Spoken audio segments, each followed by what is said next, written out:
Right. But those are, blue collar helping American concepts. So anyway, when it's transformative, I think you should band together. But there's so many backdoor policies that are pushed in one big bill.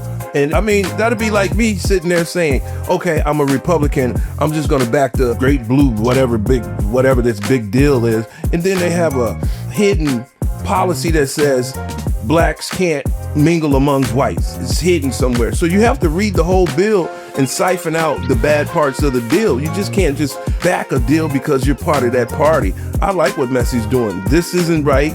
You should go to Congress to get the funding, because if the shoe was on the other foot, you'll be bitching and moaning about it. See, a lot of these politicians have had it both ways as far as gas prices. Now it's a different tune. What's good for the goose is good for the gander with me. Let's keep it real all around the board. Don't just play politics. All of a sudden, all the Republicans are saying, deal with the high gas prices. But when the shoe was on the other foot, these gas prices are going to have you spending an extra $5,000. You got to give me a reason why some things are worth going to war for. If another country was attacking us, I'd be the first one on the front line. But a useless war, all I've gotten out of Trump this go around is higher gas prices and the neglect of America. Infrastructure, the neglect of America as a whole. Food prices are going up. Well, Iran has been attacking us and killing our troops for 20 years.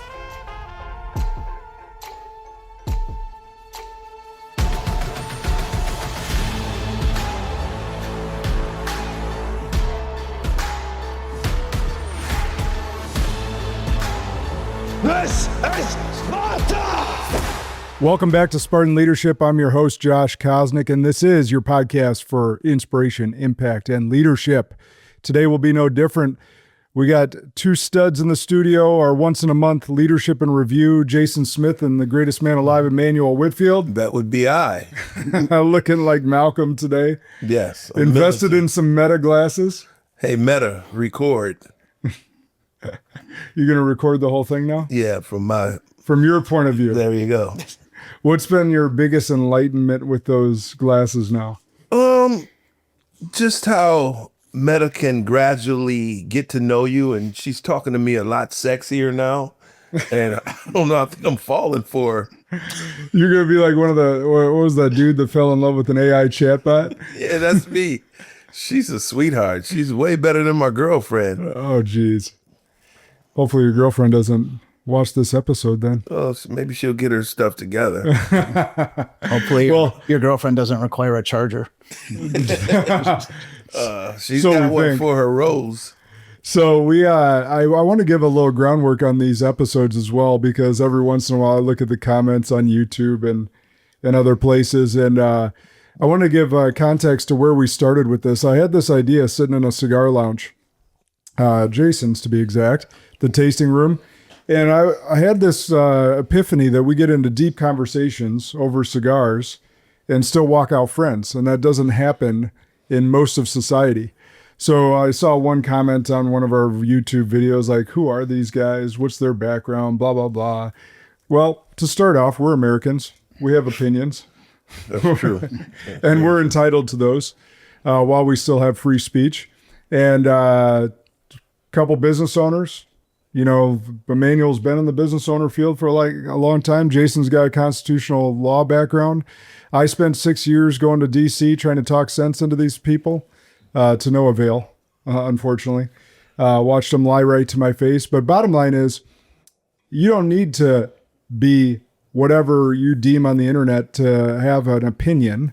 And that's what we're given. We're opining on context or on topics throughout the political landscape, throughout the country, throughout the world, and hopefully even on the local level, and discussing our opinions on that. And again, walking out friends, differing on some opinions and agreeing on some others. But that's what it should be about. And that's where, what was the old tavern one where the seeds of a revolution are sown in a tavern? Well, the Green Lantern in Boston, actually. Yeah. Wasn't that Thomas Jefferson or Thomas Paine or one of those guys? It could have been. But that's actually where Paul Revere hid in the basement, where they were storing kegs at the Green Lantern Tavern in Boston. Yeah, when the British were looking for him. But. Because this is what it's about: is having conversations and continuing to further dialogue to make our country, starts at the local level, and then hopefully the country as a whole. But just want to give you that context. We do these once a month, which we could probably do these every day, but we got busy lives, so we can't do that. So with how much the news is turning, the news cycle is turning. So speaking of, today's a big day. For those that don't know or living under a rock, we got a big election primary happening in Kentucky with Congressman Thomas Massie. And I wanted to start with that topic because it's been all over the interwebs. $35 million being spent to oust him. Isn't that the second most, right? Isn't the most is in Texas right now on the Cornyn one? Is that?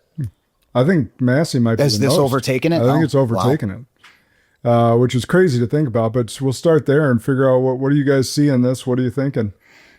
Well, I mean, I'm very skeptical and have grown to of Massie. I guess two things in particular. One was, voting against funding for the border wall, and then also voting against the one big beautiful bill. I understand that he's taken the position that the bill as drafted, it didn't go far enough, or it didn't create, enough cuts or restructuring, or, the wall was going to cost too much.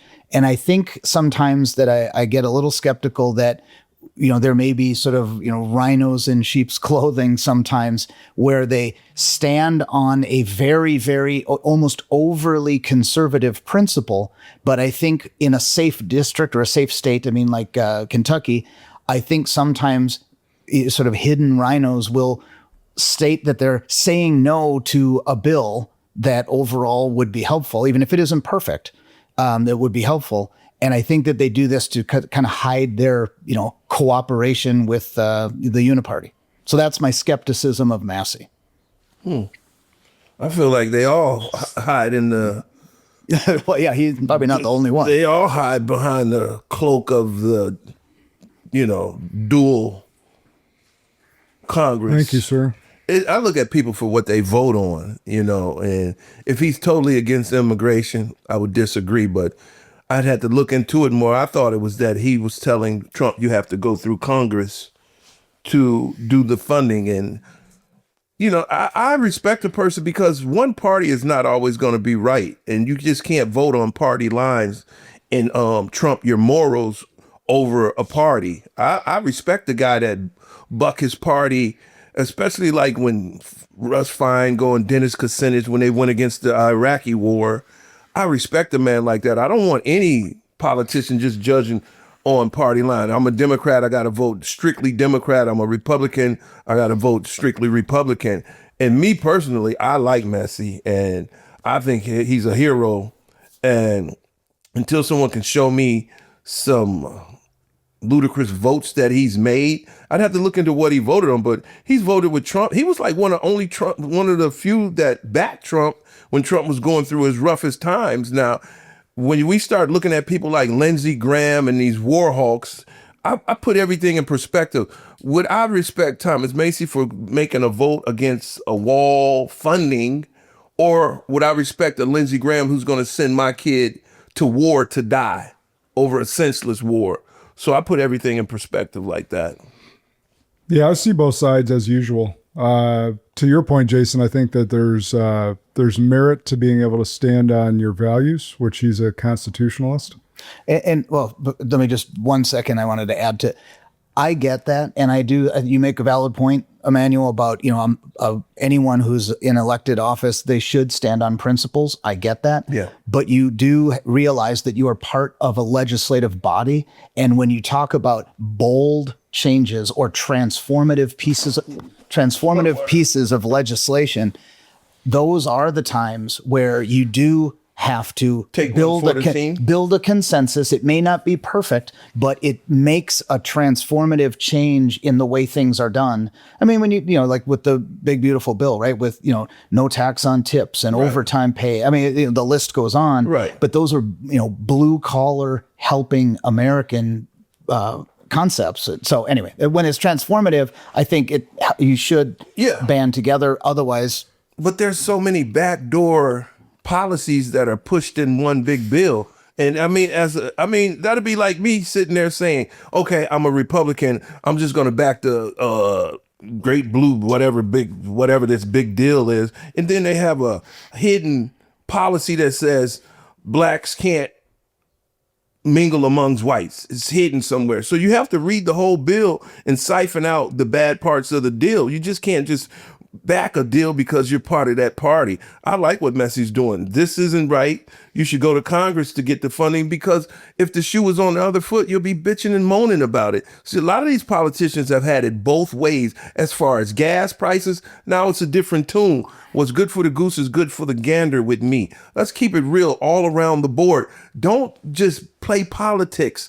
Oh, all of a sudden, all the Republicans are saying, oh, deal with the high gas prices. But when the shoe was on the other foot, oh, these gas prices are going to have you spending an extra $5,000. You got to give me a reason why some things are worth going to war for. If another country was attacking us, I'd be the first one on the front line. But a useless war, all I've gotten out of Trump this go around is higher gas prices and the neglect of America, infrastructure, the neglect of America as a whole. Food prices are going up. For what and for who? Well, Iran has been attacking us and killing our troops for 20 years. This is where we disagree. Iran hasn't been a threat to me at all. That's just, to me, that's propaganda. Last time I checked, Iran is not taking other countries' borders. Iran is not invading anyone. Who's saying Iran? The only country is invading anyone is Israel. I can understand if you had a war and someone attacked you and you could strike back, but the rules were you cannot cross borders to build settlements and start taking other countries. Israel is the only country that's attacking countries to rebuild for a greater Israel. And that's just the way it is. Call me what you want to call me. If they were just protecting their land, but you can't just have land grabs. America went into Iraq. I would be pissed off at it. You don't see Americans talking about we're going to go over there and build these condos and these waterfront houses and stuff like that. America did the attack, but they brought it back home. They didn't cross borders to build a greater America. And Israel is the only country that does that. And it's just, it's easy to say that when it's your guy, when it's the guy that you like. Had someone else, what if someone was doing that to Israel? What if a Middle Eastern country was pushing Israel borders back, building settlements? I would be totally against that. If someone went into Switzerland or Africa and did that, or China, I just think that's wrong, building borders and starting wars to take land. And that's what it seems like. That's the only reason they want to start these wars. What does Lebanon have to do with Israel? What does Syria has to do with Israel? A lot of people are getting tired of it. What about America? Well, they are. Let me finish my point, though, before we get too far down that rabbit trail. So one side was standing on principle. The other side is being a team player, which you kind of got into, Jason. But here's the danger of this. Like right now, what I see is Republicans redrawn maps because that's what Democrats have done. And so they're fighting fire with fire. Now it's like you have to be all on our team 100% of the time, or we're going to oust you, which is what they're doing with Massie, it seems like. Because 91% of the time he does vote with Republicans. But if the two no's are on signature pieces of legislation that are transformative, that's a problem to me. But it only became a problem when he went against Israel. He could have went against any other country. The minute that he wanted to get AIPAC and Israel out of American politics, that's when AIPAC and the Ellisons and all of these other people, they will come for you. Look who's spending the most money to get him out of there. It's because he is anti-Israel regime, and that's where it's coming from. That's 100% where it's coming from, because these people also were people that funded Act Blue and other Democratic candidates, because they were all Democrats up until their sudden support for Trump. Yeah. Which is kind of interesting to me. Adelson, Ellison, a lot of the tech bros. All of them were, listen, until the day when Trump flipped, that's when all of the real rhinos, the never Trumpers, came out. Just look at, what's his name? Shapiro? Ben Shapiro? Ben Shapiro. Steve, whatever his name. What's the other guy that loves Trump now? He's got his own show on Fox. Levine. Oh, that's Mark Levine. Mark Levine. No, I think they've kind of been on this. No, that's not true because Trump used to go off about, the great Mark Levine. No. He sure Mark did. Levine hated him. But we could pull it up. You got Shapiro said, I would never vote for Trump until he switched his policies toward Israel. And that's just where it's all coming from.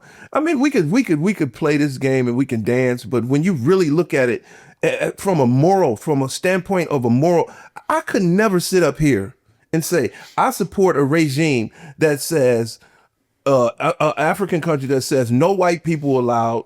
It's illegal for Arabs and Jewish people to marry. I just think that's crazy. In this time of day, love is love. When you still have policies like that, it is nothing but apartheid. It is nothing but Nazi Germany. It is nothing but the same blueprint that they use. And I could never back something. I could never support anyone saying you can't marry this person because of who you are. What if you and I are on the same team? Yeah. We're quarterbacking. You can be you want to be running back or you want to be quarterback and I'll be a running back. Yeah. Either way. And we got a lineman, an Israeli lineman. Right. Total asshole. Right. Got to win the game. He always gets his blocks. He does what we need him to do when we call a play. Do we cut him from the team because you disagree with his politics, or do you use that player to get the plays done, win the game? I don't punish the person. I punish the policy. And if you stand for that policy, it says a lot about you. I'm not going to try to befriend someone that says I'm in the KKK and I hate Negroes. I'm just going to say, listen, I can like you as a person, but I don't like your policies, but I don't want nothing to do with that. I don't want to go to some colony where they think that goes for Muslims too. If you feel like you can marry a 14-year-old girl, I'm not going to back you. I just think you're crazy as hell. I don't want no parts of it. It's a lot of stuff that these Middle Eastern Muslim countries laws and policies I would never agree with. Cutting off women clitoris, chopping off people's hands for stealing. Stoning women I would never support those countries. And that goes for all the countries in the Middle East. That goes for African countries who do crazy shit like that. But I'm just trying to be fair about it. Cooperate, and for our own benefit. We cooperate with companies with countries that we don't agree with. Okay, yeah, we might cooperate with North Korea, but I'm saying there's a difference between cooperating and supporting and turning a blind eye as if this is some holy moral group that is so good. And like I always say, this is the best way to test someone's wisdom, test someone's character. Ask a person from over there, what do you do wrong? Like I say on this podcast every day, I can go down a list of what black people do wrong because I don't have a dog in the hunt. All I want is the truth. I'll ask my Jewish friends, what do you do wrong? If you can sit back and say, well, I do this wrong and I do that. But no, when you're God's chosen people, so-called chosen people, you're perfect. And there's no perfect man. Jesus wasn't even a perfect man. So when you walk through life brainwashed and live a life to feel as if you're better than someone, you have a major problem. And I have a problem with that. Just like Black Lives Matter. It was an arrogant movement to say, we only matter. That is crazy to me. Every life is equal in my book. There's no Black Lives Matter. There's no God's chosen people. Those two groups of people who can even fathom to say that is just insane to me. You really are nuts and you're very fucking arrogant to think that you're better than someone. I don't get down with there's nobody better than me and I'm better than no one. And that's just the way I live my life. So. Well, let's go back to this Massie topic real quick. Vance says, if we can't count on you, you're not on the team. And this goes to my team politics. Are we so far into this now? And is there no going back to team? Well, to the extent that Vance is saying, if we can't count on you, I would add for signature legislation, because I think it's different, that there's going to be key pieces of with Obamacare, right? I mean, that team all banded together to pass something that was horrible. And, I think that, when there are things that I thought that the, big, beautiful bill on balance was helpful to a lot of working class people. And I think it's But it also added a shit ton of debt. It did. And spending. It did. And that's a promise that Trump was stating from the jump that he was going to not do. And right, but he's also creating creating additional GDP. He's going to be, you create jobs, you increase wages. You would think that, increasing the top line in terms of, money in people's pockets and business revenue growth, that would allow our country to be more solvent going forward. But it would. That's the key word, would.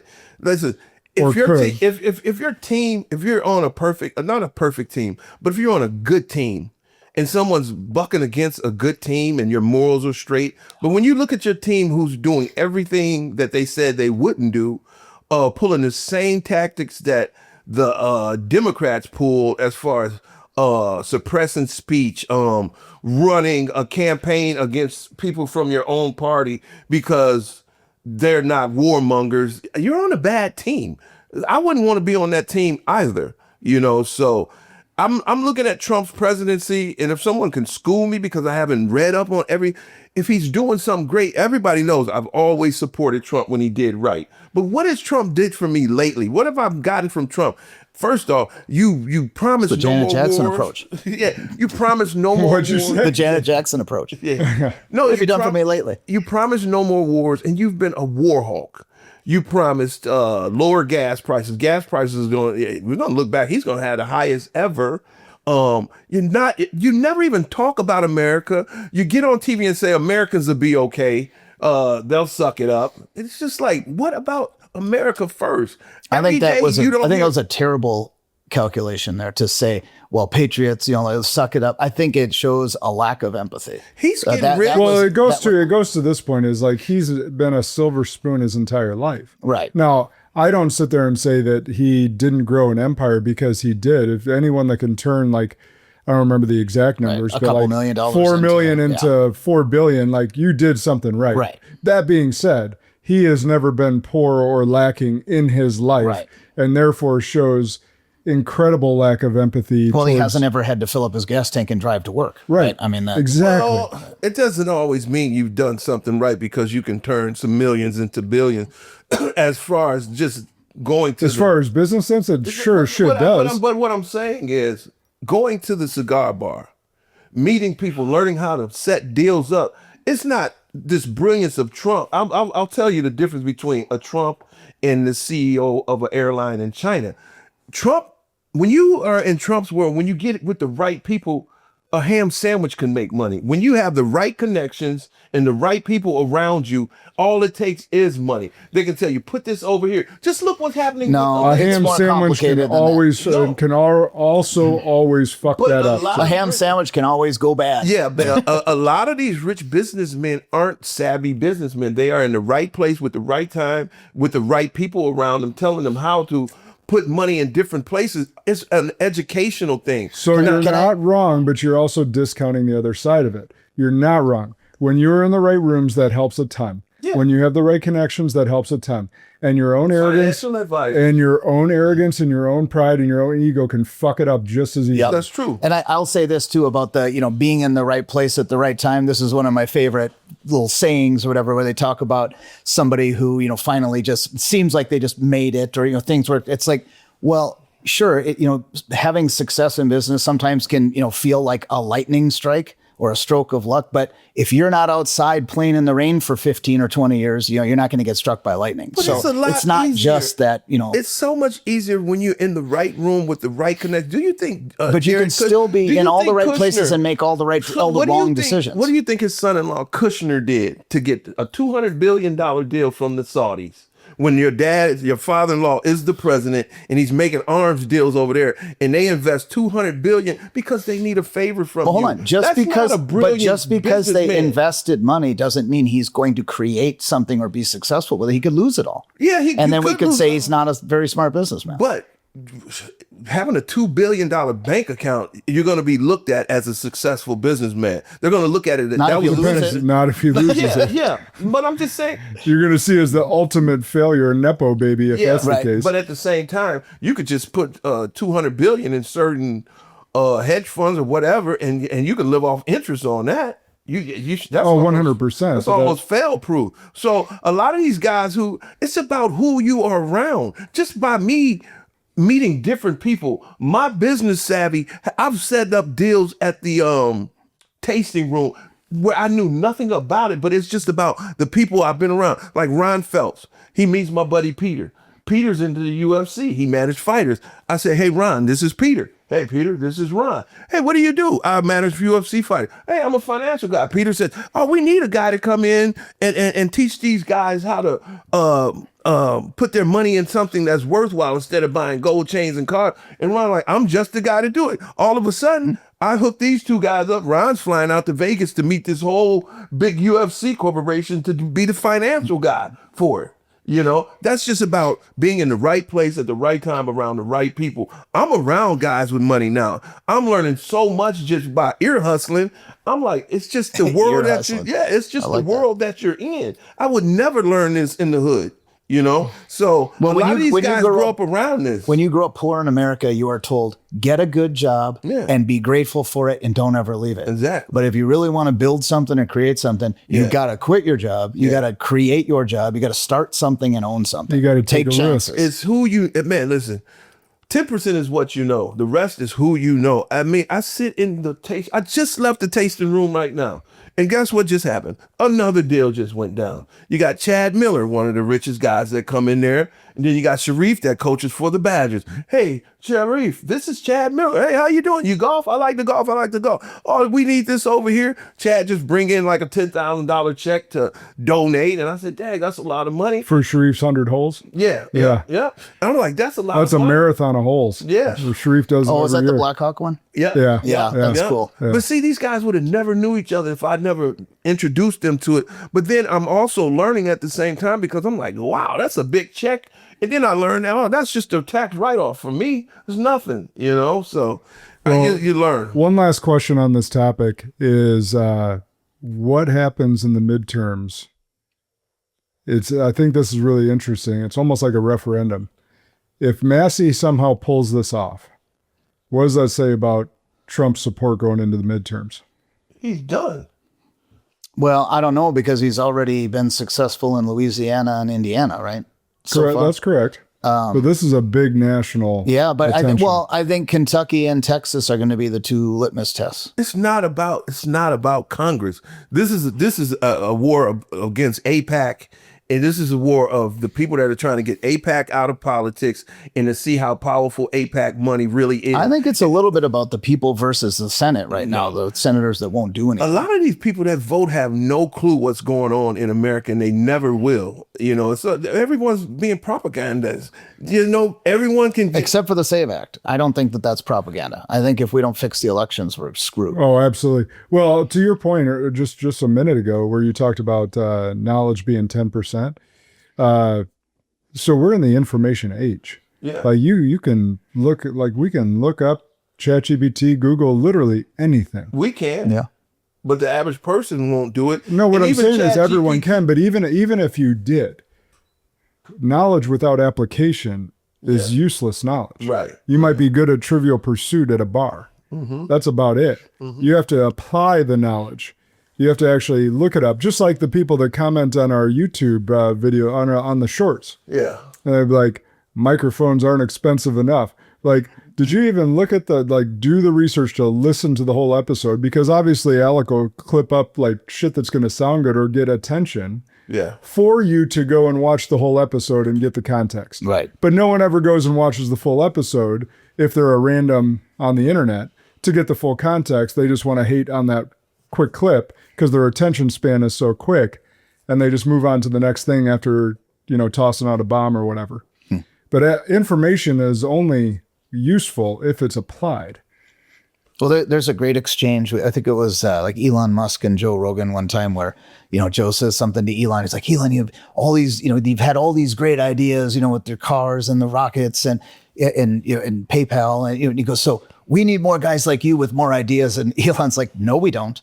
We need more guys that can apply ideas, right? Everybody comes up with good ideas. It's, to your point, it's it's doing something with them. It's executing that actually makes the difference. Yeah. My dad had this friend, and I remember being younger. I remember his teenage, young 20s. And he was talking about this idea he had to essentially what came to be white labeling water bottles with a specific, resort, something like that. Sure enough, 2 years later, someone was doing it. Right? Like, and his idea was, it was brilliant. It was before anyone did it. But like, if you go to a nice resort, or if Tasting Room wanted to get bottled water and have Tasting Room labeling on it, like you could white label that. And two years later, someone started doing it. Well, my wife had one about maybe 8 or 10 years ago, came up with, and she's losing her keys a lot. And she's like, if we could just have like one of those little, like an RFID, like a little tag.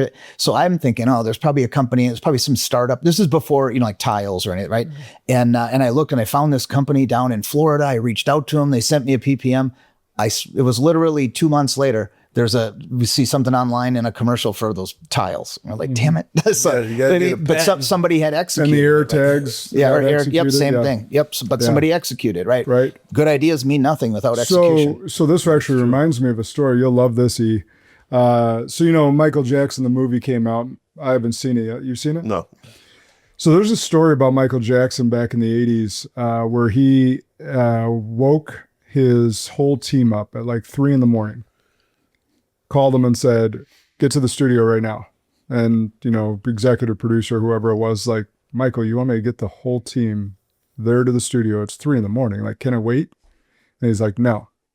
They get to the studio and he explains, he was big into studying like metaphysics and stuff of that nature. Like, in fact, one of his copy of 48 Laws of Power by Robert Greene with all of his notes was auctioned off after his death. His point was saying that if we don't do this right now, Prince will get this idea.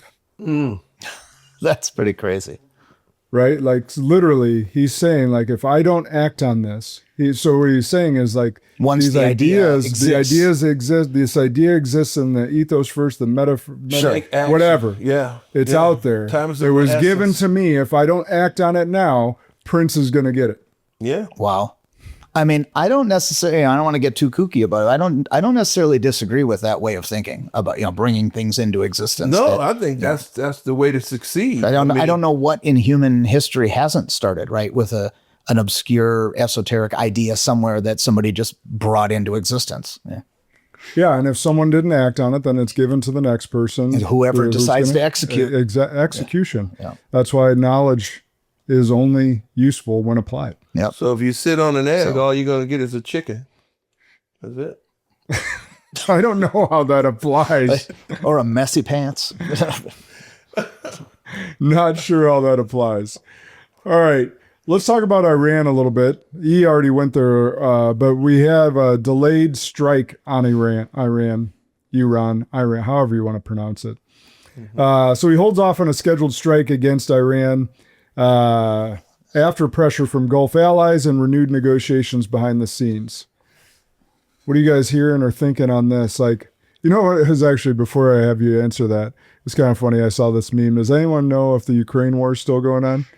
Haven't seen any liberals with their pictures in their Facebook posts. Well, I assume it still is, because I would think we would have heard it, but I don't think they're laundering the same amount of money anymore. But it's fascinating. That's my 2 cents, but I think it still is as well, but you haven't heard peep about it, which just goes to show like our news cycles, like how much the attention they get, when it's in every news cycle, right? Every station, every social media post, all the pages start doing the same thing, saying the same thing, and they get your attention to care about that. As soon as our deep state sends out the memo about the Ukraine war to all the news stations at the same time at 7 a.m., then we'll find out. Yeah. The news is just another arm of the deep state, Congress and the deep state. Well, it always has been, but now it's been exposed. The thing that most people haven't, and that's the other thing about our podcast we talk about, I forgot to tee it up in the front. It was like one of the reasons that you may want to listen to us and our opinions is like we're one of the only ones that aren't paid to say shit. Yeah. Yeah. Like every other, your favorite podcast, and that's what people haven't caught up on. So like podcasting, Elon's purchase of Twitter, the last 6 to 10 years have really exposed mainstream media as being propaganda. Even podcasts nowadays. But that's what I was just saying is a lot of people aren't checking their favorite podcast hosts. Oh yeah. Or some of these social media platforms, whether it's Nick Fuentes, Ben Shapiro, Candace, who pick your favorite one. They're paid by someone. Yeah. to say something Right. or influence their opinions, and people haven't caught up to I that. think Candace and Smith and Tucker. they're just paid by just sponsors. They're not paid by I don't know. general We don't know company. that. Shit. That's your opinion. That's my opinion, but I would think what they're saying would run a person. You know, the media is ran by this elite group, and they would not. But what be I'm saying is, sponsoring these so that guys. elite group is super smart. We got them at, like, they've been running this play on us for over a century. They're super smart. So you're saying once we all found out about the mainstream media, you don't think they shifted their efforts to these podcasters? I know they give 100%. I think that's why a lot of I'm those. saying as a certain few they're not giving money to, but the rest they got the 7,000 group. They give 7,000 for this post. Remember that how I post. taught you about controlled opposition? Yeah. What do you think these people are? I don't think Tucker Carlson and Candace is controlled opposition. You They're- don't I think think that's Tucker 'cause you Carlson, like them. whose dad grew up in the press in D.C. It and doesn't have anything to do with Oh, come on. where you from and who you. It's what you do and what you say. It's what he's saying right now. I think he's a truth teller. So you agree with what he's saying, though. So my posture is that I'm open to them all being paid. Listen, Like, I think that there's a good chance. I think it's a more than 50% if chance I- that if the I- ones that really went about face in the last year, it's because of a paycheck. I doubt it. Or a I threat. doubt it. If I was One or the the other. powers, if I was the Paycheck or power, threat. if I Those was are the the two powers most- to be, I would never be paying someone who's destroying my narrative. That doesn't even make sense to me. Controlled opposition. Why would you? no, I mean, And if you have I a get message it. that can't be paid or threatened, then I guess you shoot him in the neck. I get it, but the things that Tucker and Candace are saying, I kind of agree heavily with those two because it's exposing someone that's been in the shadows, been pulling the puppet strings of our Congress for years, all the way back. You know, I started looking into Lyndon Johnson and when Kennedy was like, you're gonna have to register as a foreign agent. LBJ was a piece of shit human. And he was a Christian Zionist. And Nixon warned us about this. A lot of people, this is not picking on anyone. It's just enough is enough. If I wanted to live in a different country, I'd try to pack up and move to a different country. I don't want another country. If you love Israel, or if you love Africa, go over there and make laws. Go over there and do what you got to do. But when you're in America, look at, they're taking over London and everything. They have so many laws. You can't be anti-Zionist. And this is the only group of people that we look at nowadays to say they're untouchable. They're off limits. They are using the victim card just like the blacks were doing the BLM. I don't want to live in a place where if you say the truth about someone, you're canceled. BLM is the exact same thing as the Zionist movement. BLM was on a high rise, shutting down Target, shutting down America, shutting down any voice that will call them out and playing victimhood. And the masses were eating it up. All the news media, oh, so-and-so said someone was black. Okay. And You know, so it's just bad, man. It is bad. And, you know, we'll see. But go ahead, Jim. I was just talking to a friend of mine and we were just wondering what would the world be like right now had Elon Musk not purchased X? I mean, if you think about it'd be worse. It'd be worse. Trump wouldn't have won. No. For sure. That's one thing. It would be, we would still be We'd still be getting wearing all the- masks. Still, probably. We'd still get all the bots and all that fake narrative, a fake attention to the posts that they wanted them to be posted. Where the mainstream media, like we were already woke to that, but most people weren't. But it comes back to full circle because this is what happens when you partially want to join a team and you want to get on that team so bad that you overlook that they're doing the same thing. It's just a revolving door. They're doing the exact same thing that the Democrats were doing to them. Now it's their turn. Oh, we'll deport you if you say anything about Israel. If your college campus peacefully protesting, there's laws we're putting on the book now. And What does all that have this to do with X? Huh? What does that have to do with Elon No, I'm purchasing talking X? about Elon, President Trump are all in the same boat that are suppressing freedom of speech.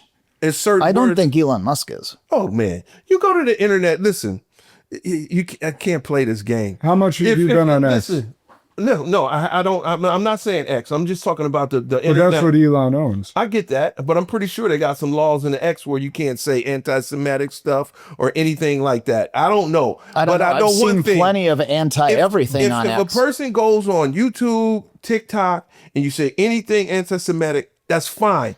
I'm cool. Have a law like that. But when I can go on YouTube and TikTok and hear somebody say, "Nigga, I'ma kill you, motherfucker, your mama. I'ma kill your mama every day and got guns and nigga this and nigga that," it wouldn't. That you would be banned if you just took a Jewish person and put them in that black person. So on one hand, you're encouraging this behavior. In the other hand, you're saying you can't do this to mine. I don't believe in separation. You're no better. Everyone No, should agreed. be equal. On X, I see videos all the time Yes. that are I'm not anti-Jewish, saying shit, X. River I'm to not- the Sea and Intifada. And I that's see that all wrong. the time. That is you bet wrong. it is. But I'm just but saying, it I should see be it. wrong across the board. You know, I go to my phone. That's all you see these young rappers doing is dropping the N-bomb and killing each other and just right on the internet. But if you say that about any other group, the alphabet group or whatever, you'll get something that'll write up and say, "Hey, you got to be cautious of what you say." It should be all across the board. You don't get that. Like X On allows. X. I'm not saying I don't Right. go on. Well, that's where we were talking about. don't- And I'm saying without at least one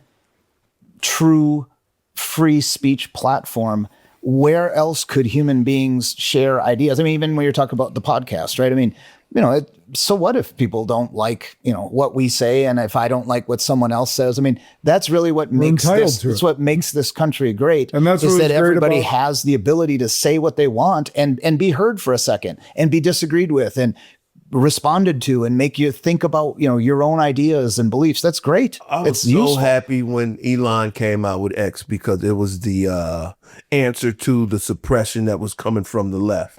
But when I hear the president of the United States, Donald Trump, who's all for suppression, who's all for What is what speech is he suppressing? he put in 2 laws that something about anti-Zionist stuff. He started deporting people and going after Humani's niece for making a video just to punish her because he said, "You're anti-Israel. You're getting deported. We're getting rid of all of these college professors. We're getting if you got a green card and you march there, that is wrong. They're nonviolent. I don't think we've had this conversation before. Yeah. My understanding is that people are not getting green cards, visas, or immigration status revoked for speech. They are getting it revoked for actions. No, these were non-violent. I would agree 100% if these Yeah, people no, were violent. Jason told you to find that and get it to him. You still have it. No, as far as them being violent?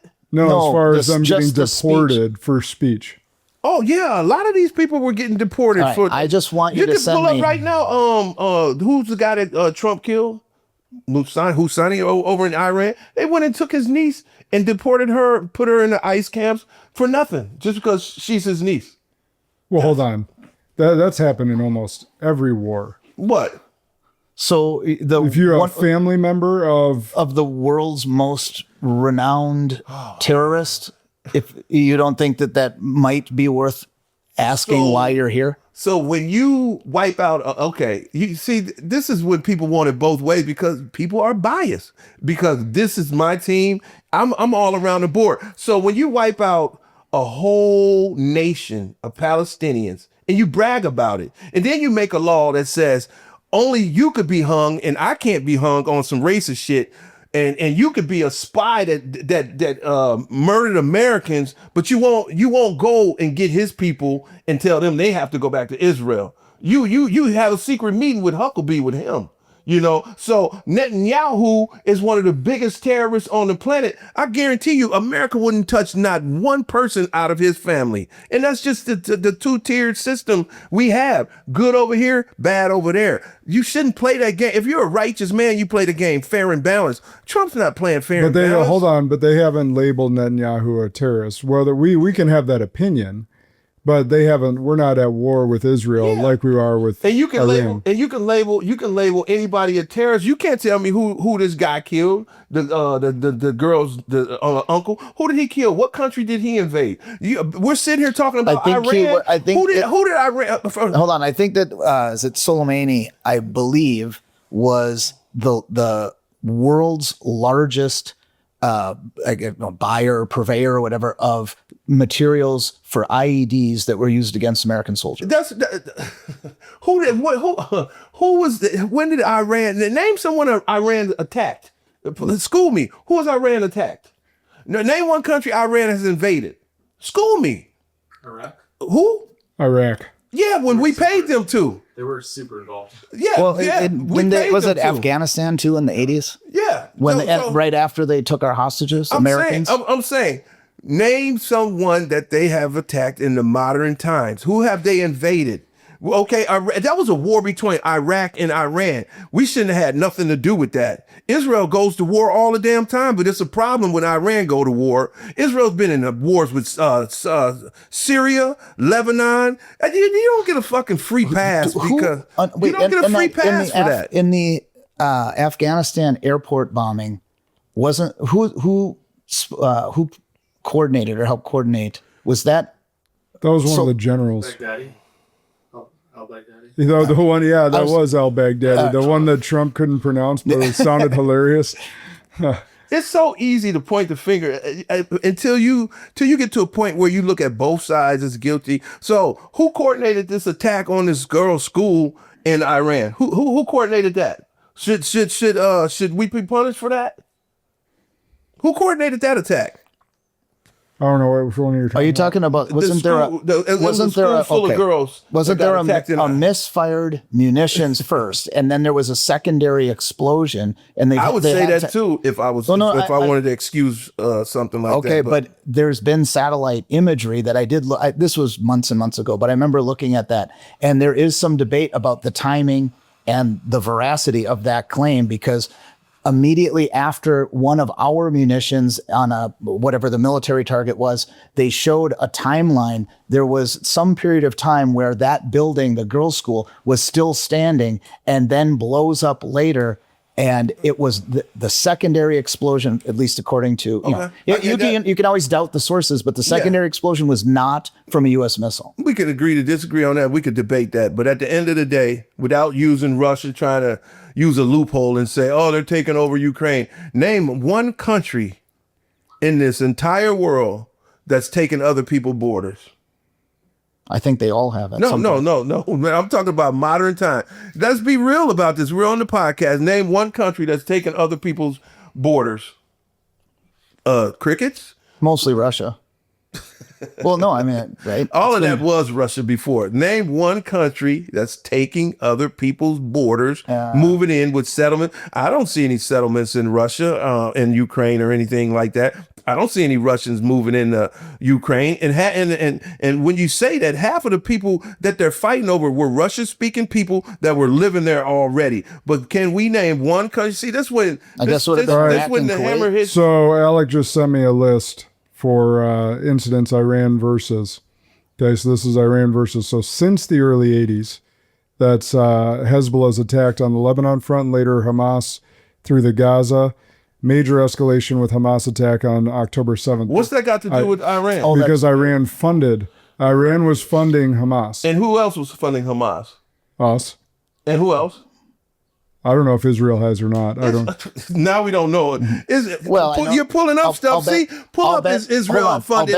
Israel funded. I'll bet most of it came off of a pallet of cash. Hold on. Pull up has United Israel States funded Hamas. Hold on. Because Alex got a team. And listen, when you got a team, your team can't do wrong. I don't have a team. You won't pull up the other side. You have a team.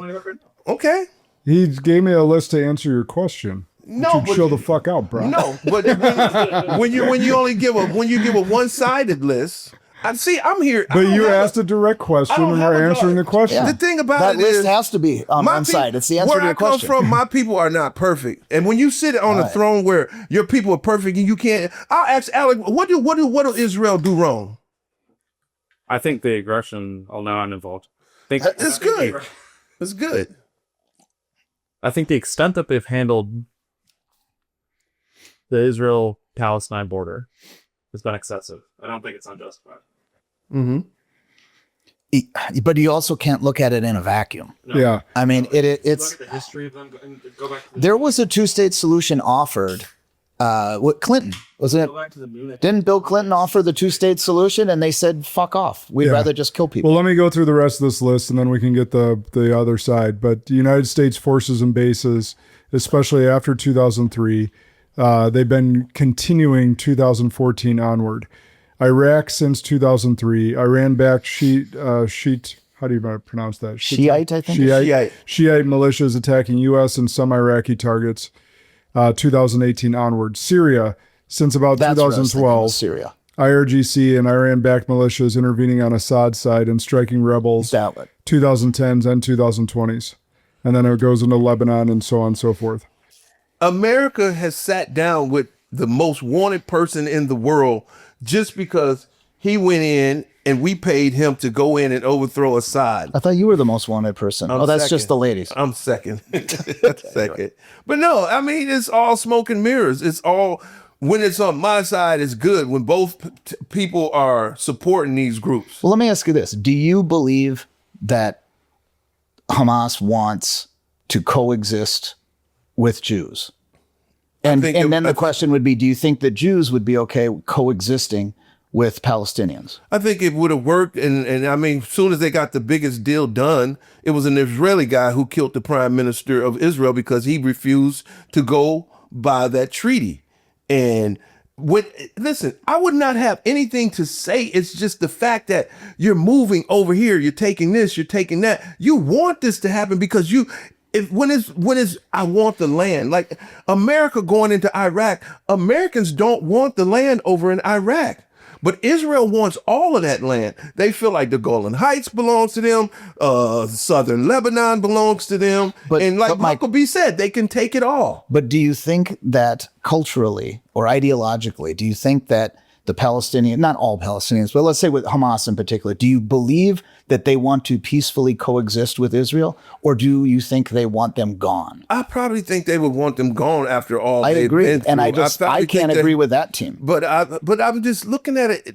Just starting Israel in the first place was it was just it's like putting a foreign species into a whole different environment. You're looking for a recipe for destruction, just the start of it. Now you've started it. Now you need to maintain it, but it's getting out of hand when this foreign species is just spreading and its nature is, I want to spread, I want more.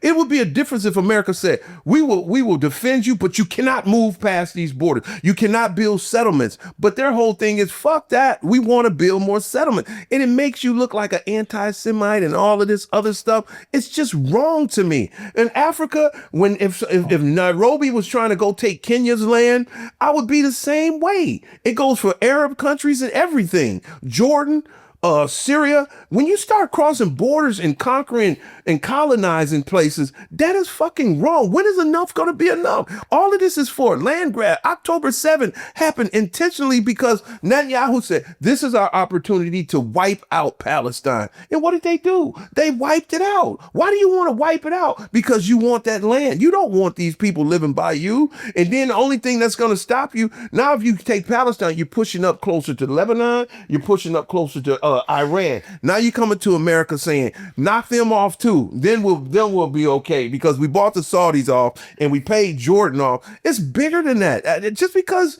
you like the way Israel is or whatever, you don't have to agree with. That's like agreeing with South Africa. It's apartheid. It's the same method. Who the hell wants to back a place that says you can't mix? And the whole conception of the Judaism, being a Jew, stealing someone else's identity, I'm now buying up all that. Listen, it's so frustrating when you look and say, oh, there's a DNA test that says I'm Ashkenazian. This is new. This is brand new. This is some rich BlackRock people buying up Ancestry and me and saying, we'll put our own category to go with our narrative. DNA don't lie. DNA, why is that's the greatest equalizer, but that's the only thing that's illegal over there. Why do you have to pay people to like you? Because you're doing some corrupt shit. You shouldn't have to pay people $7,000. Switzerland, they're not messing with nobody. They don't have to come over here and pay anyone to say, hey, like me. If you're a good, righteous group of people, people will like you. If you're a fucking thug, people are not gonna like you. But if you're a good, wholesome black man, people have to like me. I'm a fucking Unless good people dude. talk shit about you and lie about you, and then they won't. I mean, I don't even know where you're going with that, but actions speak louder than words. That's that black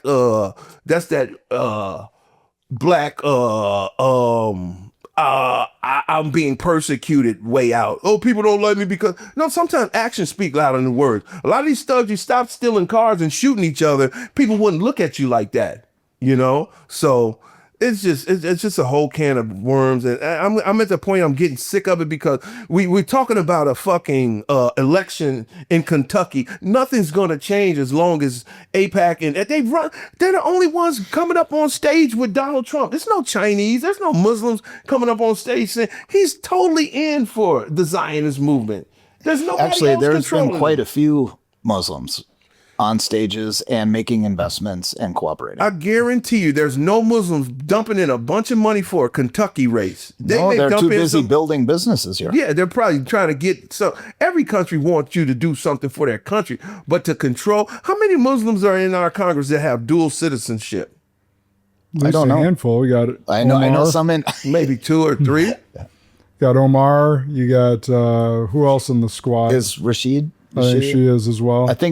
I guess those are the only 2 I would know, but there's got to be at least a few. You know, people. That's an interesting concept, though, to have an elected official having dual citizenship. None of them should have dual citizenship. I don't know. That seems None of odd. them should. I 100% agree on that. But You can't do it, and nor should a foreign-born. Right. I don't. Think we don't allow it should for presidents. No. I don't know how to revoke my dual citizenship. I think you can. Well, I don't know. Wait, are you running for Congress? But that's the thing is that, no, I 100% agree with that. I don't think you should be able to have been born in another country, and I don't think that you should be able to be a dual citizen because your loyalty should be to the country, the people that you're representing. That does seem like a logical rule to have in place. And they try and argue, well, we're a melting pot. You can come, like, no, I get that. We can still, 2 things can be true. We can still be a melting pot, and you have to be born here because your loyalties can't be tied to anywhere else. Well, even without the birth requirement, having the dual citizenship. I mean, if you're it's one thing, you can be a part of the melting pot, have a dual citizenship. I understand that. But the moment that you're an elected official making legal policy for now and the future of our country, that just seems like too much of it. It's an unwaivable conflict, they would call it in the legal profession. It's just, man, people, they're so sensitive, and you can feel it when you become so biased and only for your team. You will never ever get better, you know. And, well, that's where we're at as a country right now. Everyone's picked a team. Wait a second, I don't know that that's necessarily true. With enough access to free, diverse information, people can change their minds. Not when you feel like I've you're changed my chosen. mind on things. No, you can change your mind, but I just look at how uncomfortable it gets when you call out someone, and how at ease I am if someone call out the black community, because you know what? A lot of that stuff is right. And I don't feel like I'm better than anyone.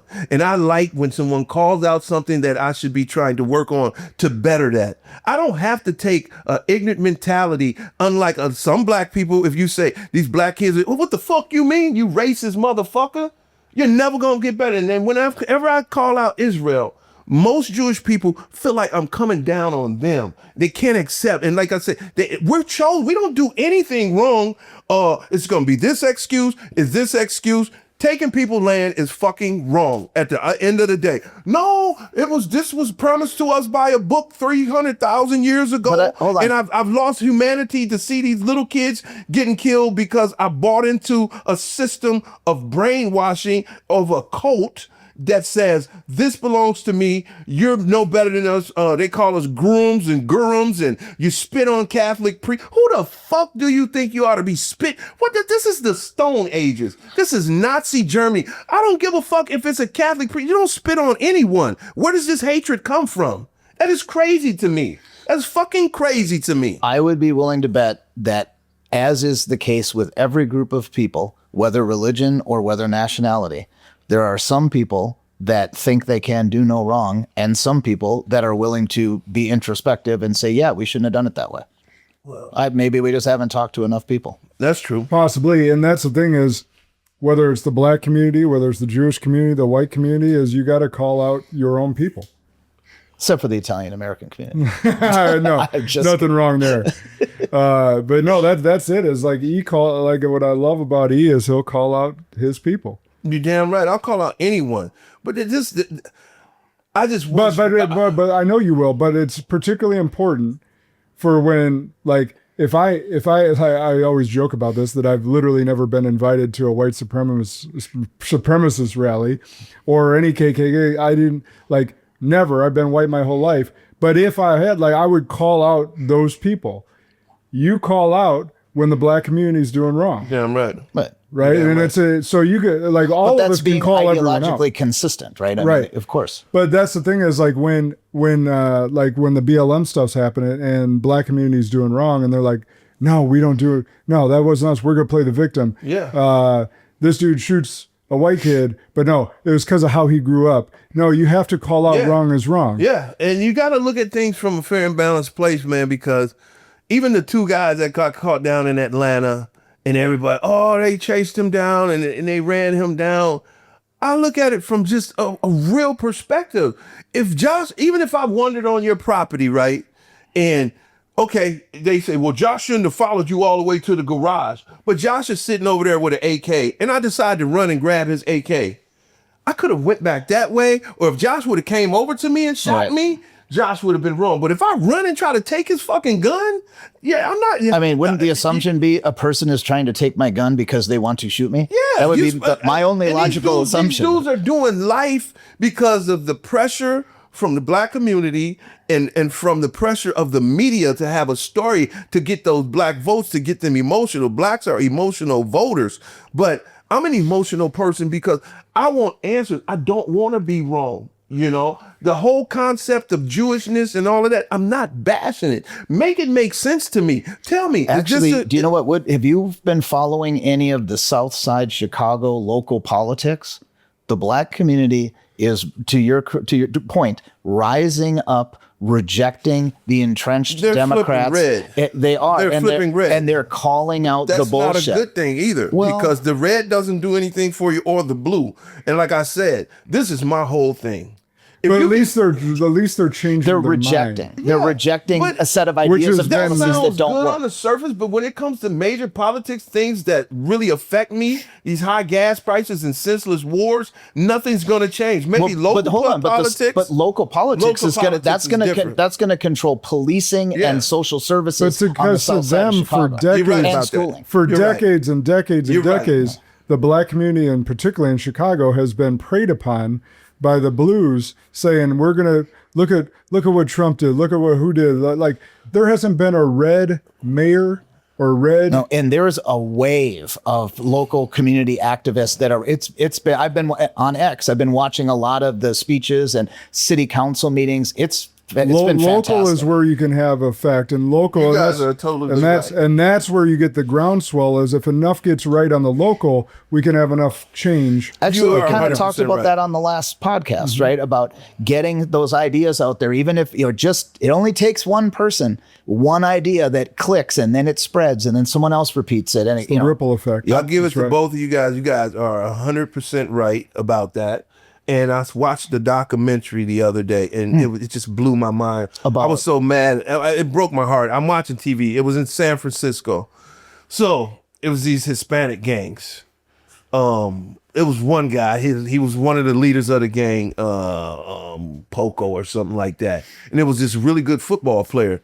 So they were in school. This other little Hispanic kid was jealous of the popular football player. They walked past him, stab him to death, kill him. So they catch the guys. They let him out after like 3 years. He said he changed his life around. He gets on these Stop the Violence boards. He's going back and forth to Iowa selling drugs. He comes back to San Francisco.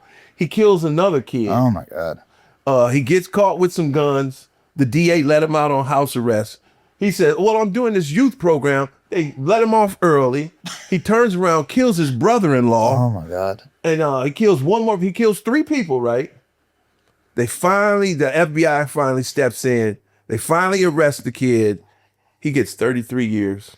Well, it's about time. Too little, too late. Yes. 33 years is nothing for 3 murders. Well, I know drug dealers. At least you don't have 2 more dead people in the next year. They let him off 5 different times. This is the craziest part. He leases a car. He's got the plates on the car.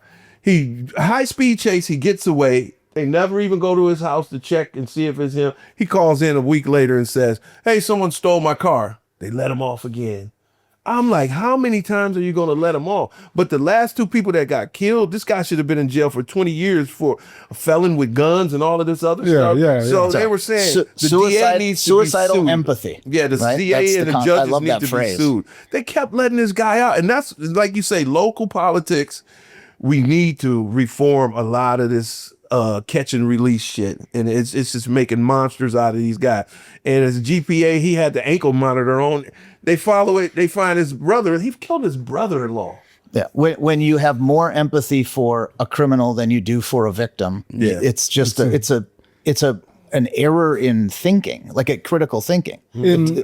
Yes, because that doesn't take logic or emotion into effect. Right. Because proper emotion would go towards the victim. You would think, you would hope. Yeah.